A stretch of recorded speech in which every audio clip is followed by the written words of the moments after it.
자, 그럼 이번에는 우리 책 66페이지 아니라 64페이지 세포막을 통한 물질의 이동. 세포막을 통한 물질의 이동을 하려면 일단 세포막을 먼저 해야겠죠. 자, 세포막 보시면 세포막의 일단 구조. 얘는 뭘로 구성되어 있지? 자, 얘는 구조가 인지질 이중층 구조로 되어 있죠. 그래서 인지질이 있고요. 자, 세포막은 인지질 그리고 그 사이사이에 뭐가 껴있냐면 단백질이 껴있다. 옛날에 우리 통합과학 때 배웠죠? 자, 그 사이에 단백질이 이렇게 끼어져 있는 구조로 되어 있습니다. 그래서 세포막이 이렇게 있으면 선생님이 여기 부분을 한번 확대해 볼게요. 그럼 이제 여기에는 인지질이 이렇게 마주보고 있는 인지질 이중층 구조로 되어 있고, 자, 하나 더 올릴까? 인지질. 그리고 그 사이에는 뭐가 껴있다? 단백질 같은 게 요 사이사이에 이렇게 끼어있는 구조로 되어 있는 게 바로 세포막이야. 그래서 이 세포막을 그래서 뭐라고 부릅니까? 인지질이 이중층으로 되어 있다? 인지질 이중층 구조라고 하죠. 자, 그래서 세포막은 인지질 이중층 구조로 되어 있다는 거. 자, 그래서 이 인지질 이중층 구조로 되어 있기 때문에 어떤 물질은 인지질 이중층 구조를 통해서 물질이 드나드는 게 있고요. 그다음 어떤 물질은 이 단백질을 통과해서 들어오거나 나가는 물질 있죠? 이렇게 해서 뭐한다? 세포 밖과 안쪽에 물질 출입을 조절해 주는 게 바로 세포막이다. 그죠? 그래서 이 세포막 같은 경우에는 자, 밑에 보면 이제 기능이 있지. 이렇게 물질 출입을 너는 들어오고 나가 조절한다 해서 이 세포막을 또 다른 말로 뭐라고 부르냐면 선택적 투과성 막. 그지? 어떤 물질은 들어오고 어떤 물질을 내보내고 하는 걸 조절해 주는 선택적 투과성 막이라고도 부릅니다. 그래서 이 두 가지. 그리고 이제 이 인지질에서 이 머리 부분이 왜 안쪽을 향하는지 알죠? 세포 안은 대부분 물로 채워져 있기 때문에 물하고 친한 머리 쪽이 안쪽을 향하는 거고요. 그 다음에 세포와 세포 사이에도 대부분 다 뭘로 채워져 있어? 물로 채워져 있기 때문에 이 바깥쪽에 있는 머리가 친수성이라서 바깥쪽을 향하고 있는 거야. 그 다음에 꼬리 부분은 소수성이기 때문에 둘이 마주보고 있는 구조로 되는 겁니다.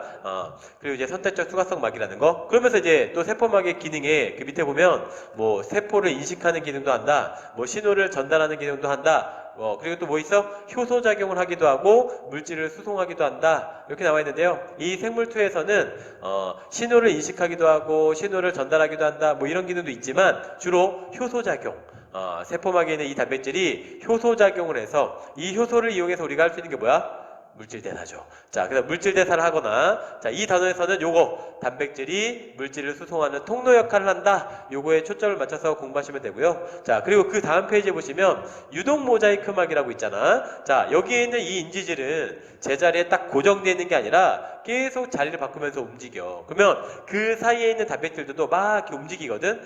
그래서 움직임이 있다 해서 이 세포막을 다른 말로는 유동 이슬류 움직일동, 움직임이 있는 모자이크막이라고도 부릅니다. 됐죠? 그래서 그 밑에 보면은 그 실험이 하나 나와 있는데, 자, 세포막에 이쪽에다가 뭐 한 겁니까? 형광물질을 제거했단 말이야. 이 세포막 전체에서 이쪽 부분만 형광물질을 제거해서 희게 만들었단 말이야. 근데 시간이 지나도 이 자리는 계속 그대로입니까? 아니죠. 왜? 세포막은 어떻게 된다? 계속해서 이동하기 때문에 이 전체적으로 얘가 어떻게 돼? 흩어지게 됩니다. 따라서 형광물질을 제거한 부위도 이 주변에 흩어지면서 이게 다시 없어져 버리죠. 그죠? 그리고 옆에 있는 건 뭐죠? 약간 끔찍한데요. 사람 세포하고 생쥐 세포를 서로 이렇게 융합시켰네? 그리고 사람 세포는 무슨 색깔로? 자, 약간 빨간 색깔로 형광물질을 표시했고요. 쥐 세포는 파란색으로 이게 형광물질을 표시한 다음에 두 개를 붙였단 말이야. 그랬더니 빨간색과 파란색이 이렇게 나눠져 있는 상태가 아니라 어떻게 되니? 쥐 섞여버렸죠? 자, 이걸 통해서 알 수 있는 사실, 세포막은 뭐하고 있다? 움직인다. 유동성이 있다. 됐니? 그래서 이렇게 해서 자, 여기 부분은 간단하게 개념 확인 문제 3문제 있죠? 자, 그거 정지하고 잠깐 풀고 봅시다.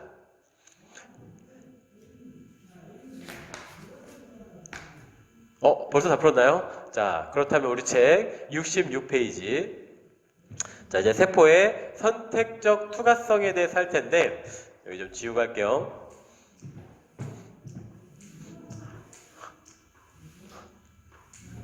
자, 이제 선택적 투과성. 이 단어에서 세포막을 통해서 이동하는 방식에 대해서 한번 총정리 다 한 다음에 하나씩 이렇게 세분화해서 들어갈게. 자, 이 단어에서 총 6가지의 물질 이동 방식이 나오는데, 자, 여기 세포막이 이렇게 있습니다. 자, 여기가 세포막입니다.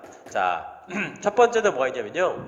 자, 여기에 입자가 많은 곳에서, 자, 입자들이 많은 곳에서 입자들이 적은 곳으로, 자, 고농도에서 저농도에서 이렇게 세포막을 직접 뚫고 들어가서 이동하는 방식이거든. 통합각 때 했었던 거죠. 단순 확산. 고농도에서 저농도로 가는 거니까 확산. 세포막을 직접 뚫고 들어가는 거 첫 번째 단순 확산입니다. 단순 확산에 대해서 할 거고요. 또 하나는 뭐냐면요. 마찬가지야. 자, 입자가 많은 곳에서, 자, 고농도에서 어디로? 저농도 쪽으로, 자, 물질 이동하는데, 이 세포막 사이에 있는 단백질을 이용해서 이렇게 이동하는 방식이 있어. 단백질을 이용하면, 누군가 도와주면 확산 속도가 어때? 좀 더 빠르게 이동할 수 있겠죠? 자, 이런 확산을 뭐라고 하냐면 촉진 확산이라고 합니다. 촉진 확산 할 거고요. 그리고 자, 여기다 추가로 이제 뭐 할 거냐면 저농도에서 고농도로 물 이동하는 현상. 자, 저농도에서 그 다음에 고농도 쪽으로, 자, 용매가 이동하는 현상. 사실 얘도 물이 주로 이동하기 때문에 단백질을 통해서 들어오는데요. 자, 이걸 뭐라고 하냐면 삼투 현상이라고 하죠. 삼투 현상. 요 세 가지와 그 다음에 이제 또 뭘 할 거냐면 자, 좀 더 커야겠네. 자, 이번에는 저농도에서 고농도 쪽으로, 자, 여기에 저농도 쪽에서 고농도 쪽으로, 자, 이 입자가 이렇게 들어오는 게 있거든. 그럼 얘 같은 경우는 진짜 농도에 역행하잖아. 자, 이런 현상을 뭐라고 하냐면 능동수송이라고 합니다. 자, 얘를 능동수송. 얘네들은 자, 고농도에서 저농도로 오는 거기 때문에 확산인데요. 얘는 저농도에서 고농도로 가는 거지. 이런 걸 우리가 능동수송이라고 불러. 능동수송. 자, 그 다음에 이제 또 뭐가 있냐면 그 골지체 배울 때 세포 바깥으로 물질을 분비한다고 했잖아. 그거랑 약간 관계된 내용인데, 자, 이 안에 있는 물질이, 자, 세포 바깥으로 나갈 때 어떻게 한다? 세포막 쪽으로 점점 이동합니다. 세포막 쪽으로 점점 이동합니다. 그러다가 이 녀석이 세포랑 이렇게 딱 닿는 순간, 자, 여기가 열리면서 이 안에 있는 물질이 바깥으로 이렇게 분비된다고 했잖아. 이런 과정을 뭐라고 하냐면 세포 바깥으로 배출한다. 세포의 바깥, 세포 외. 자, 다섯 번째, 세포 바깥쪽 외 내보낸다. 세포의 배출이라고 합니다. 세포의 배출. 자, 그리고 이제 또 반대로 뭐가 있냐면 세포 바깥쪽에 있는 좀 커다란 물질이야. 커다란 물질이 세포막을 통해서 들어올 때 이 녀석이 점점 세포 쪽으로 다가오다가 이 세포막을 이렇게 밀면서 이 안으로 이렇게 들어와. 그러다가 여기랑 여기랑 연결돼서 짠, 여기랑 여기 다시 이렇게 연결되거든. 그래서 이 안으로 이렇게 들어온단 말이야. 이거를 세포 안으로, 자, 들어온다 해서 여섯 번째, 세포 내. 세포가 밖에 있는 뭔가를 먹어버렸네? 자, 이렇게 안에 들어왔잖아. 이거를 세포 내 섭취라고 하거든. 섭취. 그래서 이렇게 6개의 방식에 대해서 할 건데, 자, 이 앞에 있는 3가지 방식은 뭐냐면요. 자, 이 3가지 방식은 에너지를 사용하지 않습니다. 입자들이 스스로 이동하는 거야. 그래서 얘는 ATP를 사용하지 않는 방식이고요. 자, 저농도에서 고농도는 농도에 역행하는 거잖아. 이것과, 자, 세포 바깥으로 이렇게 나가는 배출과 이 들어올 때 섭취는 이 3가지는 뭐다? 이 3가지는 ATP를 사용하는 방식. 얘는 ATP를 사용하는 방식이라는 거. 이렇게 총 6가지에 대해서 할 겁니다. 자, 오늘은 자, 요 3개, 단순확산, 그 다음에 촉진확산, 그리고 자, 삼투현상에 대해서 할 겁니다. 알겠죠? 자, 우리 책에 자, 66페이지에 보면은 자, 이제 확산이 나와. 단순확산하고 이제 촉진확산이 나오는데, 자, 첫 번째 단순확산에 대해서 먼저 정리하도록 하겠습니다. 자, 단순확산 같은 경우에는 세포막을 직접 뚫고 들어오는 방식이라고 했잖아. 자, 어떤 물질이 이렇게 들어올 수 있냐면 세포막을 어디에서? 고농도에서 어디로? 저농도 쪽으로 세포막을 직접 여기를 뚫고 들어오는 녀석들. 바로 알갱이가 매우 작은 녀석들이야. 인지질 이중층을 통과하려면 그 작은 틈을 통과하려면 입자의 크기가 되게 작아야 돼. 그래서 저분자 물질, 자 저분자 물질 이렇게 이동할 수 있고요. 그럼 저분자 물질의 대표적인 게 뭡니까? 기체 같은 애들, 그죠? 이산화탄소, 뭐 산소 이런 것들이 이제 폐 쪽과 모세혈관 사이에서 기체 교환이 일어날 때 세포막을 통해서 직접 이렇게 뚫고 나가는 거야. 그 다음에 또 어떤 물질이냐면 이 세포막은 뭘로 돼 있다고 했죠? 인지질 이중층 구조라고 했죠? 자, 인지질 이중층 구조. 여기에 있는 지질층을 통과하려면 기름하고 친해야 돼. 지용성이어야 됩니다. 자, 지용성인 물질과 그리고 저분자 물질은 단순확산을 통해서 이동합니다. 알겠죠?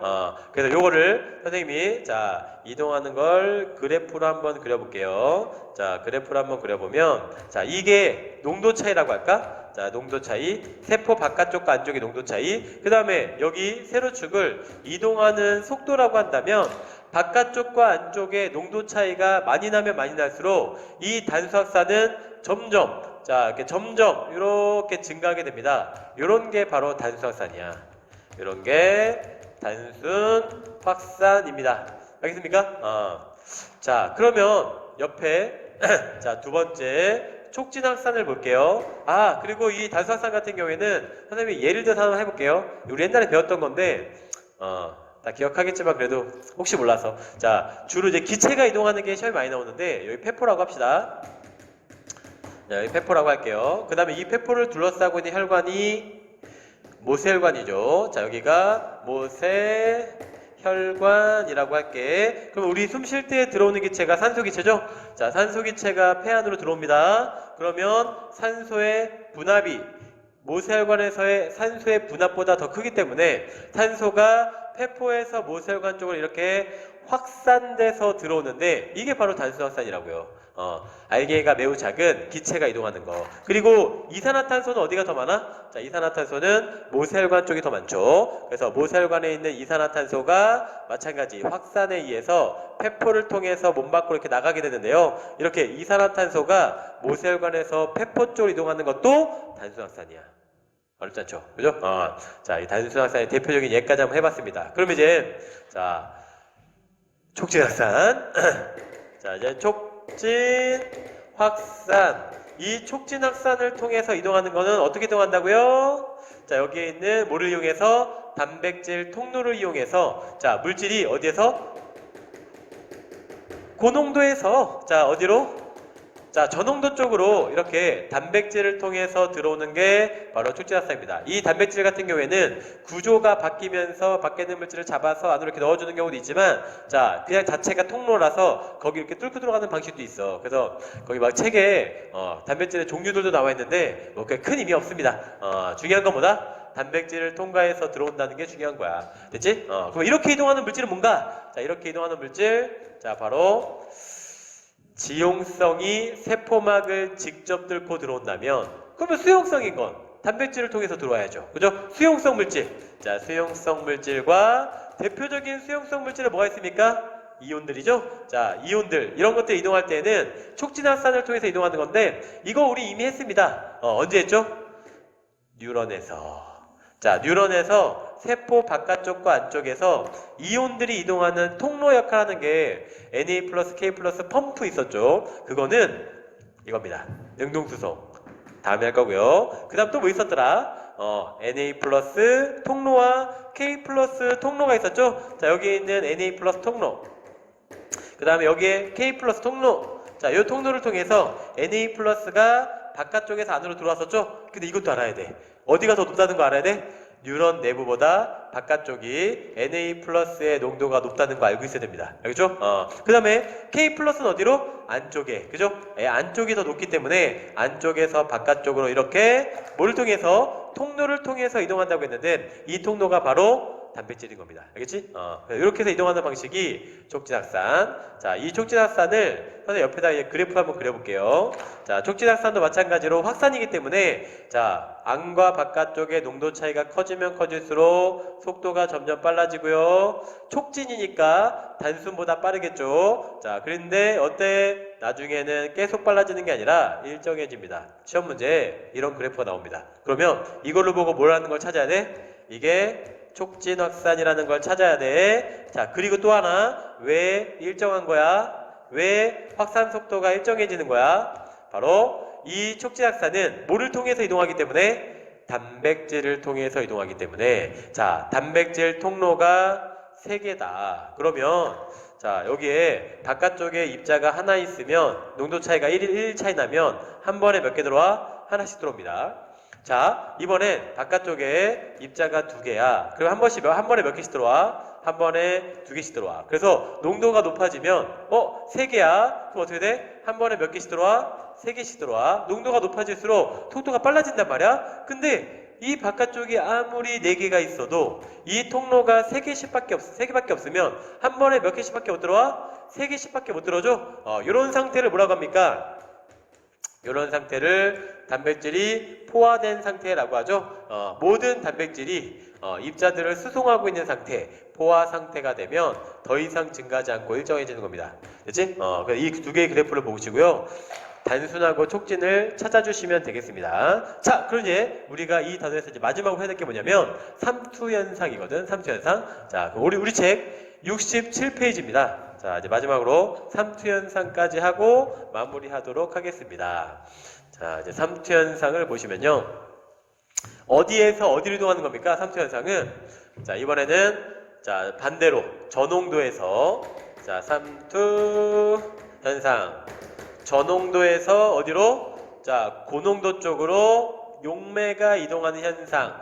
대부분 많이 나오는 용매가 물이죠? 물이 이동하는 현상. 요게 삼투현상. 이 삼투현상도 선생님 그러면 저농도에서 고농도로 가는 거니까 농도에 역행하네요. 그러면 에너지를 사용해야 되는 거 아닌가요? 라고 착각하기 쉬운데 이 삼투현상도 일종의 확산이야.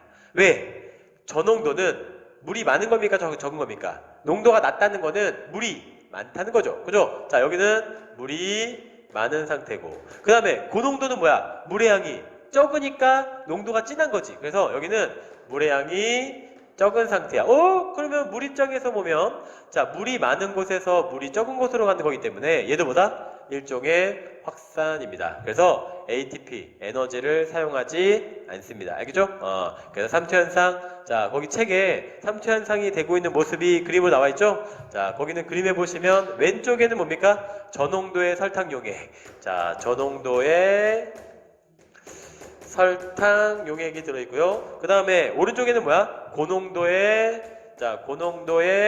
설탕 용액이 들어있는데요. 자, 이 사이를 반투과성막, 이렇게 반투과성막, 알갱이가 작은 애만 통과할 수 있는 반투과성막이 이렇게 있다면 어디에서 어디로?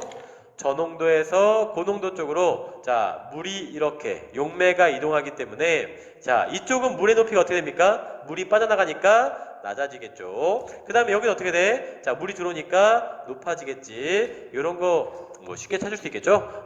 뭐 되게 간단한 실험이었습니다. 그러면 그 밑에 보시면 동물세포하고 식물세포를 농도가 다른 용액에 넣었을 때 자, 모양 변화들이 나와.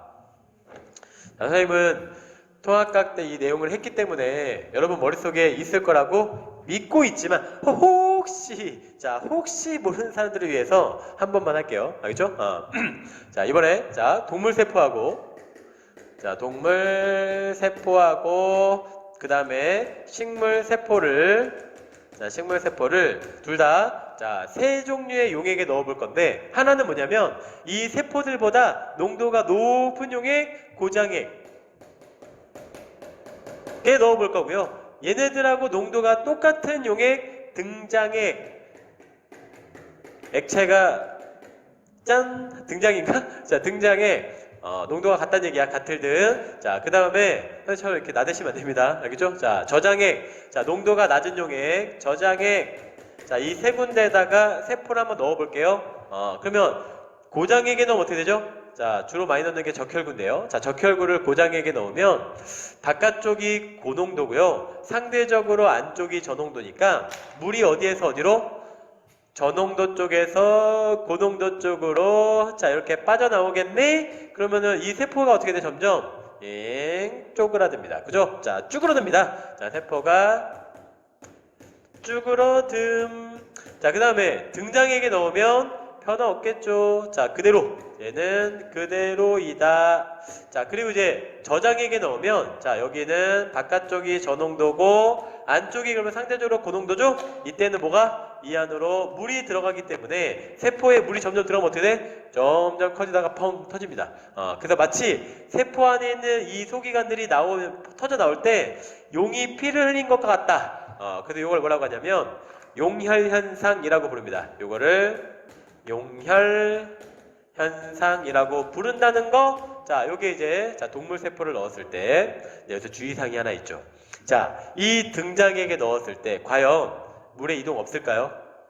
있습니다. 그죠?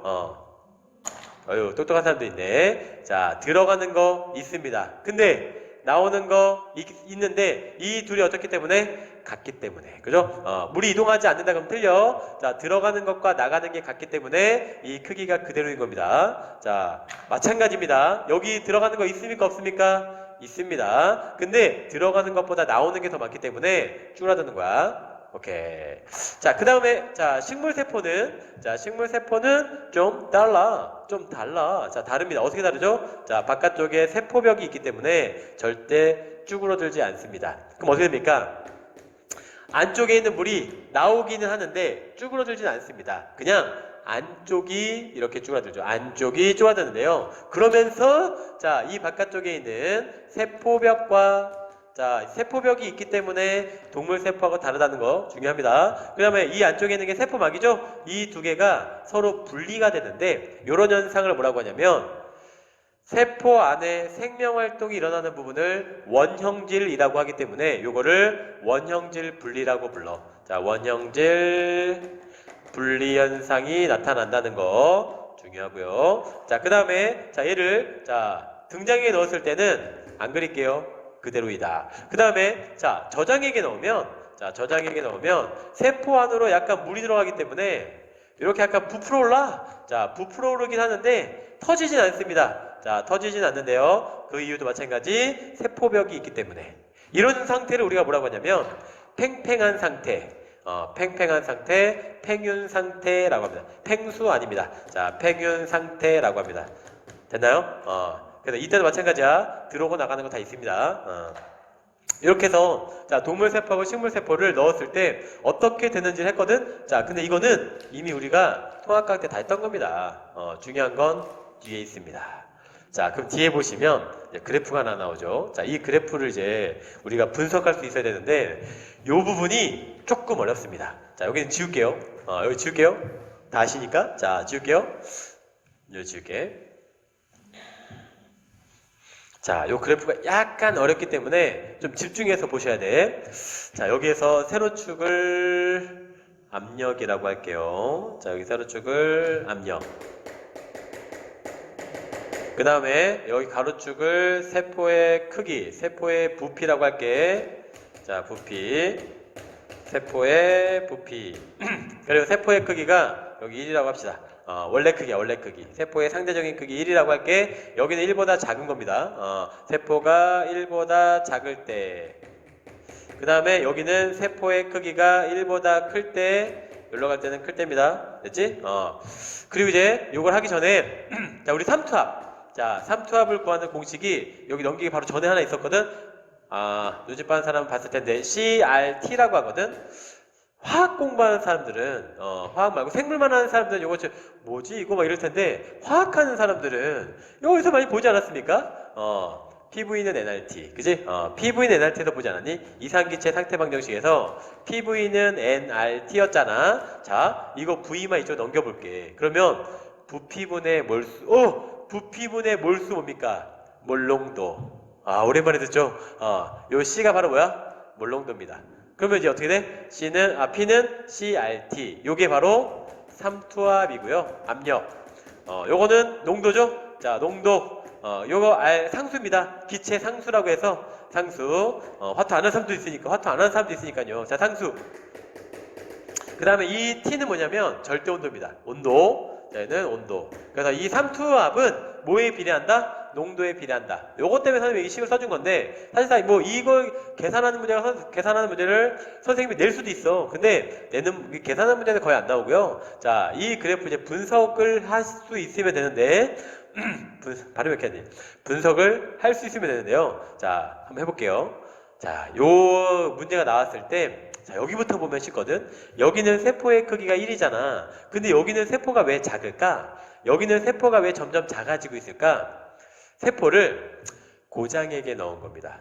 세포를 고장액에 넣으면 세포 안에서 물이 빠져나가니까 세포가 쪼그라들죠? 자, 그래서 이쪽은 어떤 경우다? 세포를 고장액에 넣었을 때. 자, 세포를 고장액에 넣었을 때는 세포 안이 줄어들지? 자, 주로 넣는 건 식물세포야. 식물세포 아까 고장액에 넣으면 어떻게 된다고 했어? 세포벽과 세포막이 분리된다고 했죠? 그래서 이때는 무슨 현상이 나타난다? 세포 내에서 원형질 분리 현상이 나타납니다. 자, 여기에서는 원형질 분리 현상이 나타나고요. 자, 그럼 이 뒤에 이해 가죠? 왜 세포가 커지고 있는 거야? 세포가 저장액에 들어간 겁니다. 자, 세포를 저장액에 넣었을 때는 세포 안으로 물이 들어가기 때문에 점점 어떻게 돼? 팽창하게 됩니다. 오케이? 따라서 이때는 이 뒤에부터는 여기는 쓸 게 있어서 밑에서 쓸게요. 팽윤 상태가 됩니다. 여기서는 자, 팽윤 상태로 점점 바뀌는데요. 자, 여기다가 일단 세포 내에 삼투압부터 한번 쭉 그려볼게. 자, 삼투압이 농도가 높을수록 삼투압이 높다고 했잖아. 그러면은 세포에서 물이 빠져나가면 자, 그 세포 안에 농도가 어떻게 돼? 진해지죠. 그래서 삼투압이 높습니다. 됐죠? 자, 여기 세포가 그냥 원래 상태 1일 때보다 세포에서 물이 빠져나가면 세포 내의 농도가 높아지기 때문에 삼투압이 높아집니다. 오케이? 자, 그래서 삼투압이 여기는 높고 일로 갈수록 점점 줄어들고 물이 들어가면 어떻게 됩니까? 물이 들어가면 삼투압 점점 낮아지죠? 자, 요게 바로 삼투압 그래프. 삼투압. 자, 세포 안으로 물이 들어올 때 이 세포막에 미치는 압력을 삼투압이라고 하는데, 자, 삼투압만 있는 게 아니야. 자, 이 안으로 물이 들어가면 팽팽해지잖아. 팽창하려는 힘이 생기거든. 팽창하려는 힘은 어디로? 바깥쪽으로. 그죠? 자, 바깥쪽으로 무슨 힘이 작용하냐면, 자, 팽창하는 힘, 팽압이 생깁니다. 팽압. 오케이? 그러면 이 들어오려는 압력이 있고, 내보내려는 압력이 있어. 그러면 삼투압이 팽압보다 세기 때문에 이 안으로 물이 들어오잖아. 이 둘의 차이를 뭐라고 하냐면 흡수력이라고 합니다. 자, 세포가 물을 흡수하는 힘, 흡수력의 크기는 어떻게 한다? 들어오려는 삼투압에서 나가려는 팽압을 빼면 그게 이제 흡수력이야. 됐죠? 자, 그러면 팽압은 언제 생기냐면 세포의 크기가 1일 때에는 팽압이 없습니다. 0입니다. 당연히 세포 안에서 물이 빠져나가면 쭈그러드니까 팽압 당연히 없겠죠. 언제부터? 세포 안으로 물이 들어오면서 부피가 커지기 시작하면서부터 팽압이 점점 증가하기 시작합니다. 자, 요 그래프가 팽압. 좀 색깔로 구별해 줄까요? 자, 이렇게 올라가는 요 압력이 바로 자, 팽압입니다. 얘가 팽압. 그러면 나중에 팽압하고 삼투압하고 어때? 같아지게 되죠? 그러면 더 이상 팽창 안 하는데 물이 들어오면서 점점 팽창하면서 팽압이 점점 세지다가 삼투압이랑 팽압이 같아지면 더 이상 물이 안 들어오면서 자, 그 상태를 유지하는데 그때를 최대 팽윤 상태라고 하고요. 자, 이때를 세포의 최대 팽윤 상태라고 하고요. 자, 그럼 이제 흡수력만 이제 그려볼게요. 흡수력. 자, 흡수력이 자, 팽압이 0인 이 앞에는 자, 여기 팽압이 0이면 흡수력과 삼투압 어때? 같습니다. 그래서 자, 흡수력과 삼투압이 처음에는 같은 상태로 쭉 내려오다가 자, 이 팽압이랑 삼투압이 같으면 어떻게 돼? 이 두 개가 같으면 흡수력이 얼마? 0이 돼버리죠. 그래서 얘 내려오다가 이게 좀 고쳐 내려와야 되는데 이런 식으로 해서 내려오는 거야. 그래서 이 빨간색 그래프가 바로 뭡니까? 요게 바로 흡수력이고요. 이 차이가 자, 삼투압과 팽압의 차이 있죠? 자, 삼투압과 팽압의 차이 있죠? 삼투압과 팽압의 차이, 요게 바로 뭐라고요? 요게 바로 흡수력입니다. 됐죠? 그래프 약간 좀 더 위로 올라가야 되지만, 여기만 다시 그리면 되겠네. 자, 여기만 이렇게 다시 그리면 되겠네. 자, 삼투압이 이렇게 그 다음에 자 흡수력도 이렇게 해서 흡수력이 점점 줄어들다가 마지막에 얼마가 된다? 0이 되는 겁니다. 이 그래프 분석할 수 있겠니? 여기는 원형질 분리, 여기는 평균 상태, 여기는 고장액에 넣었을 때, 저장액에 넣었을 때 흡수력, 팽합, 삼투압 찾을 수 있으면 됩니다. 됐니? 어렵다고 했는데 막상 해보니까 막 그렇게 어렵지 않죠? 여러분은 속으신 겁니다. 자, 그러면 그 밑에 보시면 실험이 하나 나와 있고요. 옆에 보시면 자 6문제 있는데 거기 한번 풀어보도록 하겠습니다. 그리고 뒤에 또 이어서 계속 나가네. 자, 그러면 일단은 6번까지 풀어볼게요.